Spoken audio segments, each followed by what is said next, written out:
My name is Rochelle Rumney. I'm the Climate Change Officer at the city, and I'll be talking to you about the Climate Lens tool that we've developed. And then I'm going to pass it over to Laura Almeida, the Policy and Program Support Analyst, to talk to you about the youth engagement strategy that's just been launched as well.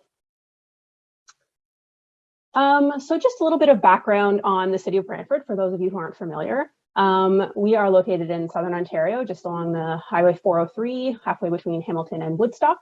We have a population of just over 100,000, but it is expected to grow quite rapidly. We're still expecting about a 60% growth to 2041 to 163,000. So there is a lot of development, a lot of growth pressure happening in Brantford at the moment. So just a quick timeline review of these two tools and how they sort of feed into each other. The Climate Lens tool was originally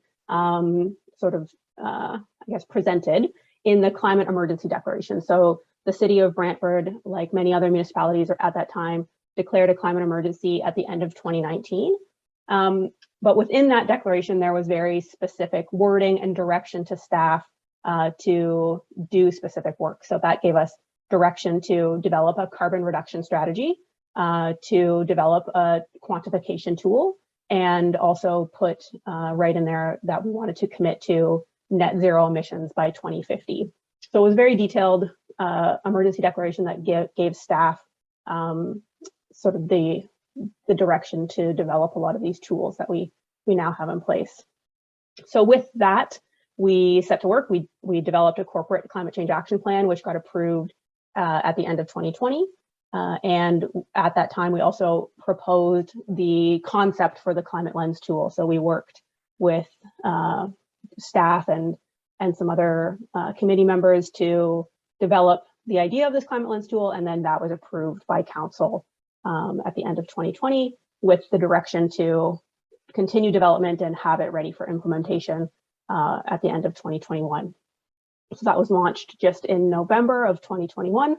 So it's been in place now for 5 or 6 months, and I'll tell you a little bit about how that works in this presentation.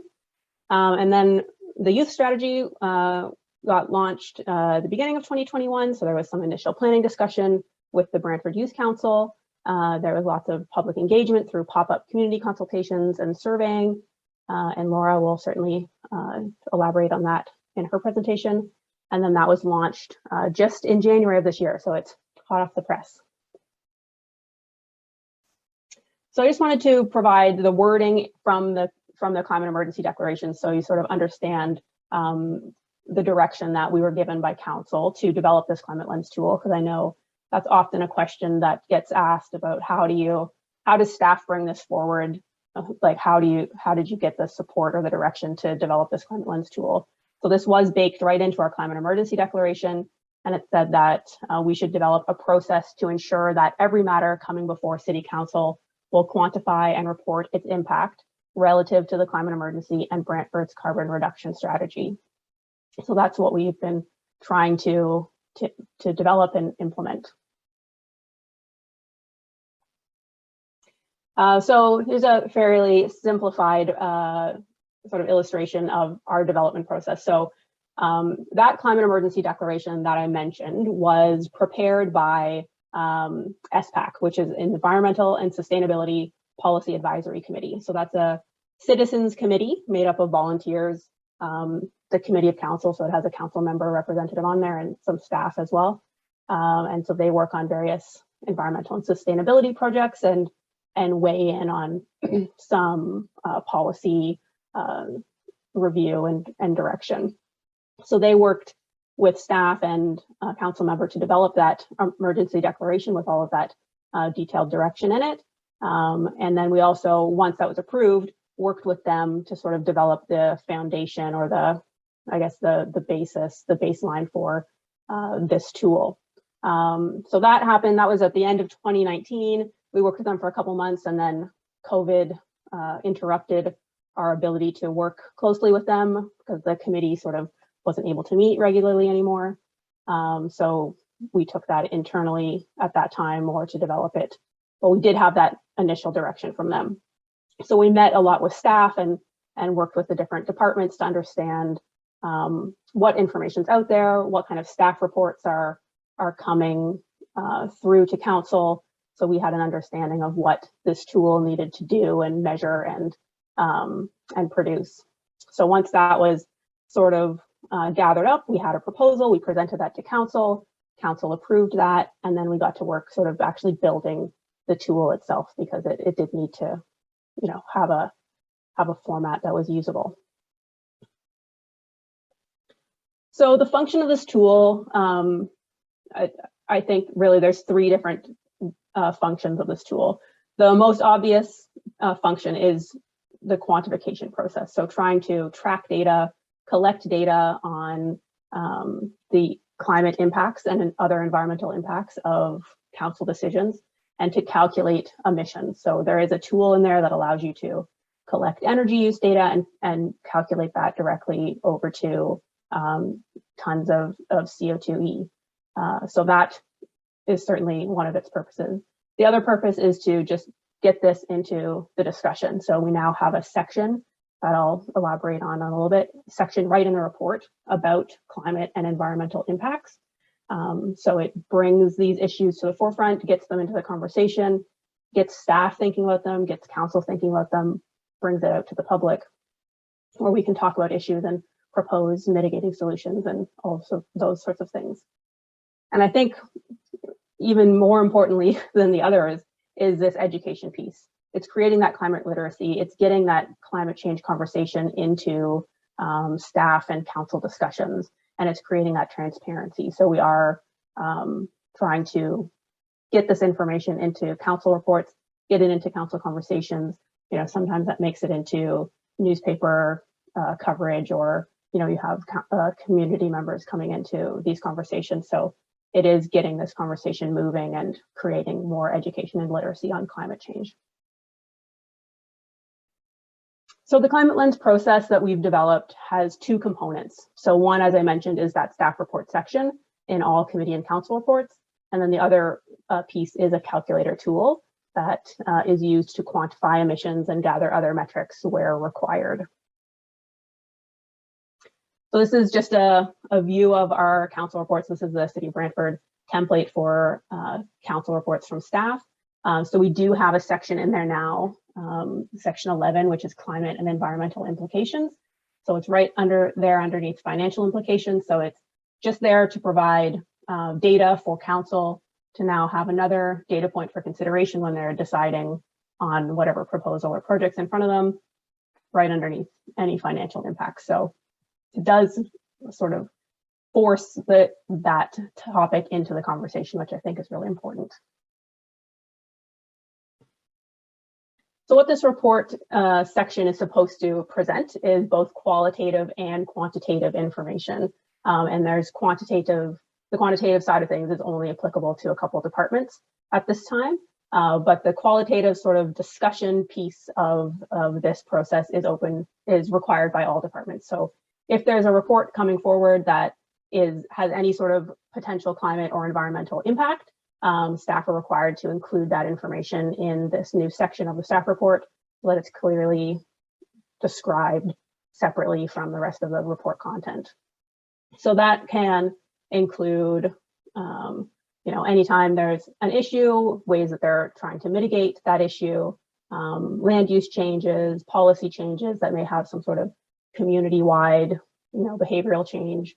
Talking about climate adaptation measures. So that's not something you can quantify necessarily, but you can describe how this report or this project will address climate adaptation. Any active transportation or transit impacts that may have a positive or negative impact on how people move around the city, or other ecological impacts. Trying to get into the more quantitative side of things. So at this stage, it's only required for the Public Works Department and the Community Housing Department. So it is the first year of implementing this tool. It is a very new tool, and, you know, not a lot of other examples to really pull much from. So we did want to sort of ease the staff and everybody into this process, and we felt that the Public Works Department and the Housing Department had the most clear I guess, applicability to use this tool. So they're the ones that are proposing projects mostly that are going to use energy or have sort of those climate impacts. So for now, those are the two departments that have to quantify. Although, as I mentioned, everyone that writes a report across the city does have to use that section to write any sort of descriptive or qualitative information that's relevant. So for quantifying, we're looking for energy use, any type of fuel or electricity use, any sort of impact to trees or vegetation, and then collecting data on water use, waste production, or stormwater impacts. We'll get into a bit more detail about that too. So these are just the measurement units that we're looking for that quantitative side of things. When we're looking for energy impacts, so it's just looking for the annual usage of that particular energy source, which then gets converted to tons of CO2e. So we have a calculator tool that pulls that emissions factor, or we've entered that emissions factor into the back end calculations, and then it will directly convert that to tons of CO2e for the staff. For waste and water, it's just straight data collection at this stage. We don't have a lot of that information being collected yet, so we're trying to start gathering that data and just get people thinking about, with this project, how much waste are we going to produce when we do this project? So that's still missing from the conversation, I think, a lot of the time. Also looking at stormwater impacts, about creating new impermeable surfaces, land use change to do with hectares of land that are being subject to any sort of land use change, and trees, any sort of addition or removal of trees can also be converted to tons of carbon dioxide impact. So a few other important sort of scoping considerations that are in this tool. We are only looking at operational impacts at this time. So this may be something we change in the future, but for now, we're not looking at any impacts from construction or demolition phases of projects. It's purely from the operation of whatever project or proposal is coming forward. So looking at sort of that annual impact of the operation of whatever the project or proposal is. Also trying to understand the lifetime impact. So, when you bring that report forward to council and they approve the project, they're not just approving the annual impacts, they're approving the lifetime impacts of that project. So just making sure that that's considered. So for example, in this example, maybe we have a building that's expected to be operational for 25 years. We take the annual impacts and multiply it by its years of use and get the lifetime emissions impact. The other thing we want to include in here is, or we do include when it's relevant, is some sort of comparison to an existing asset. So if you're replacing an asset, if you're redoing a building or replacing a vehicle or replacing some other piece of equipment, and you can compare it to its sort of current status or business as usual case, and then we can compare sort of its increase or decrease from that existing asset for both the annual impacts and its lifetime emissions. So, could be a really good, this example here on the side is, I think, an example of a really energy efficient building that we were thinking about. I don't know if it's going to happen. And so, there's a change, 200 tons less emissions per year, and over its 25-year lifetime that you would reduce 5,425 tons of CO2, which could help sell the project to council. So these are just some screen captures of the tool itself. This tool was developed internally by our IT department on SharePoint. So it is something that only our staff have access to. It's not publicly accessible, but we do have it sort of on our intranet site for staff to go to. It's just a fillable form, and then the information gets emailed to them when they complete it. So this is sort of our landing page. It has resources for staff to learn how to use it. There's a training video, there's a guideline document, there's an equivalency table and some other resources there for staff to figure out how to use this and assist them when they're trying to work through this process. There's also a discussion board here where staff can sort of share thoughts or questions about how they've used the tool and how it gets applied to particular projects. And at the top, there's just a link to starting a new climate lens report entry and finding an existing climate lens report entry. They can go in and find things that they've done previously to edit or review. But if they're starting a new climate lens report entry, then they get sent to this page. So there's a form here that has 9 different sections that you can click on the heading and then it brings you right to that section. The first section is really just for project information. So all of this information does get sent to a backend database. And so I would see this and the rest of the reviewing team would be able to see this. So having project information, it helps us sort of connect this climate lens report to the actual staff report that's going to council and some other information so we understand what's going on. The next section is emissions from energy. So this is where most of the calculations happen with regard to the climate impact. So they're putting in their estimated electricity use or gasoline or whatever fuel it is into this tool, and then that will multiply it by its emissions factor for that type of fuel that we've taken from the national inventory report. So those emissions factors are pulled from there. And then that calculation will get emailed to them afterwards. It also has space here for entering square meters of buildings, so they can get a sort of an emissions efficiency per building. And then there's also this entry field at the bottom here for previous assets. So if you are replacing an asset and you have the emissions calculation from previous years from our emissions inventory, or we have community, I think the corporate energy demand management plan, they can pull those previous years emissions impacts from those assets from there and plug it in there and it will calculate the difference.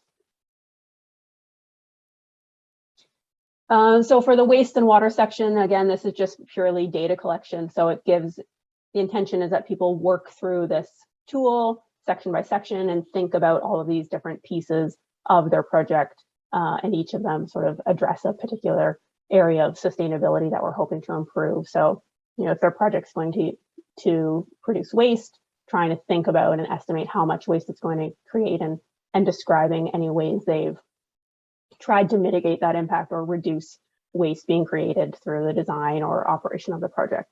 And similarly with water.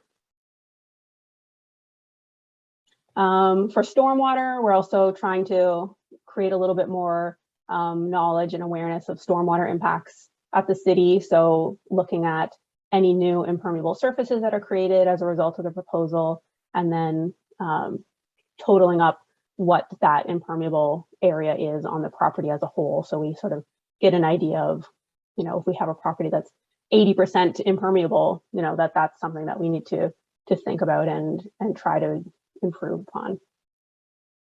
Land use change as well, we're trying to just get an idea of those sort of high level land use changes that are happening. So this doesn't happen all that often. I haven't seen any examples come through yet, but just trying to understand, when we're converting agricultural land to residential or industrial or whatever the case may be, how many hectares of land are being converted at that land use change level. Trees and vegetation, we're also gathering information on number of trees planted or trees removed. And we do have a calculation in there, like just a rough estimate of the carbon sequestered by a tree annually. It is a very rough figure. I know it does vary by, tree species and age and all of those things, but we have a number that we're using just to start understanding the impact of trees in these projects and its impact on climate change. And then finally, we have a section 8, which is other. So we recognize when we're developing this tool, there are going to be scenarios that we haven't accounted for or didn't foresee. So this is really just a way to capture any other emissions reductions or extra emissions that are being produced as a result of this project, that would then get added into the total emissions for the project from the calculations above. So then once they're ready to submit, they just check this box and hit save, and then they get emailed a report with all the results, which also goes to me and the rest of the reviewing team to just keep track of what people are submitting, and then also help us sort of keep track of this for quarterly reporting, which I will get into as well. So this is an example of the report that gets sent to them. So this is a long email. This is only maybe about a quarter of the actual report length. But right up top, it does tell you the total annual emissions. So it adds up all the different sources of emissions. So if you have electricity use and natural gas use and you're removing trees, then all of that gets totaled up for your annual emissions. And then that your lifetime emissions are multiplied by your project lifespan. And then, so that's your total impact. And then it breaks it down in the rest of the report per specific entry. So it would show you, your emissions from electricity and your emissions from natural gas and your emissions from, whatever else you have entered in here. So you can see how that breaks down within the project itself. And so this all goes into a backend database as well. So this is, staff can see this and click on their report and review or edit their entry. But this also provides an overview for me and the rest of the reviewing team for seeing who's using the tool, what results they're getting, and then collecting that data quarterly for quarterly sort of summary reports. So once they get their report, they may get, this is a lot of data. Probably most reports don't have this many numbers included in them. But taking all of that information from the report and plugging it into their Section 11 climate and environmental implications section of the report, and just trying to tell that story and provide that information to council in sort of a way that makes sense to them and provides the information that explains the impacts or presents the improvements that staff are trying to do. Another important feature is providing that equivalency piece. So, as we all sort of learn together, the relative impact of a ton of carbon dioxide, and, if what they're proposing is a lot or not a lot of emissions, we're providing some equivalencies to them to sort of help bridge that gap. So this is equal to 15 cars on the road a year, or 10,000 trees being planted, or whatever you choose to use.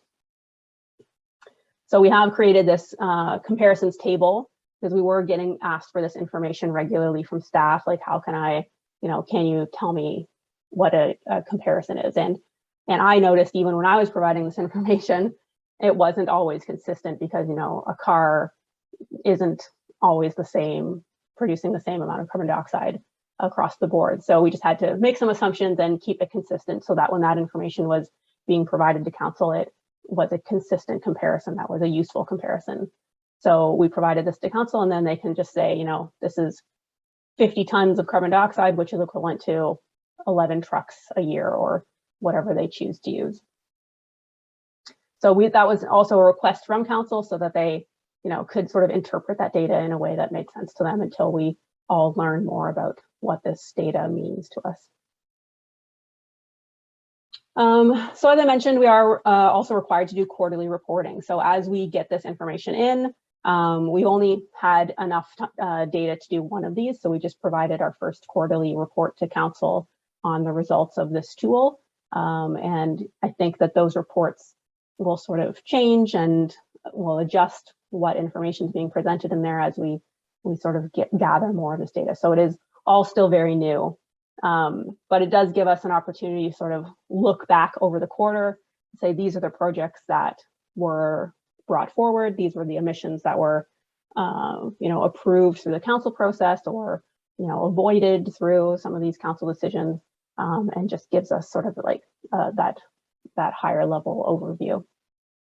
We will also be providing, those are going as memos to council, and then annually at the end of the year, we'll provide a public report with all of that information gathered, and we can sort of have an even higher look at the year's emissions that were approved through the council process, and sort of be able to compare that a little bit to our emissions reduction goals and some other sort of higher level trends that we're observing.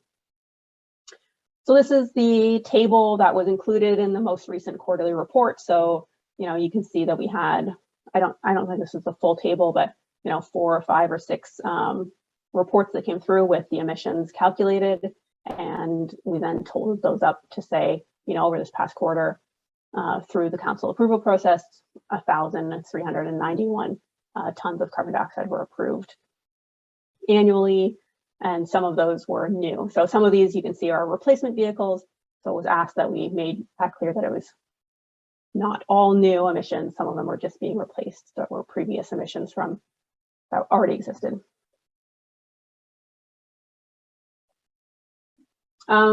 So as I mentioned, this is sort of a trial year, like it's the first year. We know that it's not a perfect process, and there's going to be the need to review and revise.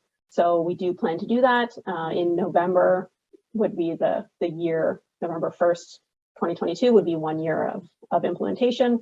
So sort of at the late summer or September timeline, we'll start gathering that feedback from council and that Citizens Committee SPAC and staff to see if it's providing the information that they're hoping for, if the tool is easy to use, if the results are easy to understand, and how we can revise and improve that process and see if we want to expand that quantification piece to other departments, and see where else we can improve. So I think that's it for Climate Lens piece. I think we'll take questions after, but I'll pass it over to Laura for the youth engagement piece. Thank you. So at this point, the city is also working towards developing a more community-facing climate change action plan in addition to our corporate one. And one huge element of this will be community engagement, specifically how we can support the leadership capacities of neighborhood groups, community organizations, and of course, youth. It is really important to talk about youth engagement within the context of the city's climate action plan right now, really especially because many youth have reported feeling disconnected from their community due to the ongoing impact of COVID-19 and its related shutdowns. Throughout the summer and fall of 2021, the city worked with local youth groups and youth serving agencies to determine some different opportunities for youth to share their experiences and provide ideas to inform the priorities of the Empowering Youth strategy. This process was initiated through a brainstorming session with the Brantford Youth Council, where they helped us develop our initial digital survey, as well as provide some insights into their priorities and perspectives as existing youth leaders. This strategy was further developed through an extensive community engagement process. Through these digital surveys, virtual discussion groups, and pop-up brainstorming sessions, 3 distinct priority areas and 22 actions were identified to guide the City of Brantford's work to empower local youth and to continue supporting a youth-friendly community. And through this process, over 1,300 local youth, their parents and guardians, and youth-serving agencies were engaged in sharing their voices to inform the youth strategy itself. Could you please switch to the next slide? Thank you. So to measure the ongoing progress and any successes that arise from the new youth strategy, we committed to creating and implementing an evaluation criteria to report on key performance indicators for success and growth. We are still currently in the process of developing KPIs, but we know for a fact that we will be tracking metrics around kind of these more vague goals. Those include increasing the number of youth accessing community centers, recreational facilities, and outdoor amenities, increasing the number of youth participating in community programs, increasing the number of programs run in partnership with community agencies and grassroots groups, and increasing the number of youth participating in leadership and mentorship opportunities. During our community consultation phase, the range of current issues that youth brought to the table were just so vast that we wanted to ensure that we created a youth strategy that could be flexible and responsive to the ever-evolving circumstances that we're all living in, leaving space for youth to advocate for their needs as they change. But now you might be wondering what exactly the youth told us. And could we please switch to the next slide? Thank you. So from our surveys to our virtual discussion groups to these poster board brainstorming sessions, we asked youth roughly the same questions. These questions included, what are the most pressing issues that youth are facing? How do youth currently engage with these issues? What resources and supports do youth need to thrive? And how can we increase their access to and participation in community programs and services? We also had a few brainstorming sessions for like new ideas for youth programs.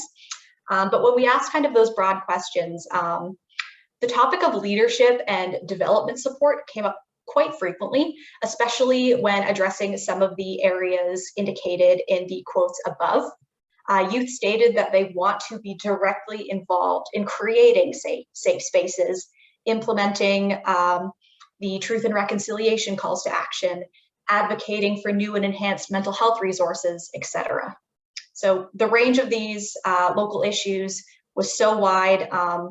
So we really did want to create that flexibility within the report, really just allowing youth to continuously identify what was most relevant to them. Could you please switch to the next slide? Thank you. So kind of a pretty good example of this is we did some work with our Brantford Youth Council at the very beginning of our strategy development to prioritize how they specifically want to get involved in municipal government. And through this kind of poll that we organized, their top 3 priorities were creating and running programs and events for their peers, developing their leadership and specialized skills, and advocating directly to City Council regarding the needs of local youth. At the moment, the Brantford Youth Council is working on organizing a series of events and activities for youth. This is going to be called like Youth Week 2022.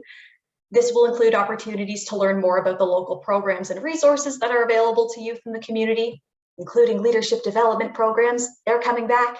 Opportunities for socialization, networking, and just having fun. And opportunities to provide us with more feedback regarding how the city and community partners can continue to make Brantford a more youth-friendly community. Next slide, please.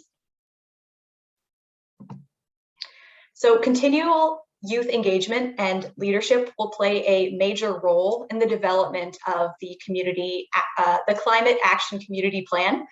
Rochelle has already been able to meet with the Brantford Youth Council to start this discussion about youth participation in local climate change initiatives. They were very eager to pitch ideas and participate in community projects. Youth in Brantford really care about climate change, and largely because they care about their future and the future of the community as a whole. There are a number of existing organizations in Brantford and Brant County, both formal and grassroots, that are looking for innovative ways to re-engage youth, not only in like their respective projects and initiatives, but in that broader sense of a supportive community as well. Quite a few of our local youth serving community partners have reported difficulties reconnecting with kind of the youth that they were traditionally connected to after the most recent lockdown in like December, January. So it's really important that we continue to collaborate in order to meet youth where they're at. The Community Climate Action Plan will be a very interesting opportunity to bring different stakeholder groups together, including those existing youth leaders, grassroots environmental groups, academic partners, and youth mentors to rebuild that sense of community through climate action. This could include revitalizing old projects such as the community garden at our Woodman Youth Hub, and completely new ideas that I'm sure have been brewing among people who we just haven't met yet. So what we will do is we'll continue working so that all of the city's strategic and community plans, including the youth strategy and the corporate climate action plan and the community facing one, we'll keep working so that they're able to speak to each other and support each other. So we can use the goals and priorities to bridge between local stakeholder groups and potential resource pools. We really look forward to getting more youth involved in community-facing climate change initiatives especially in a leadership capacity.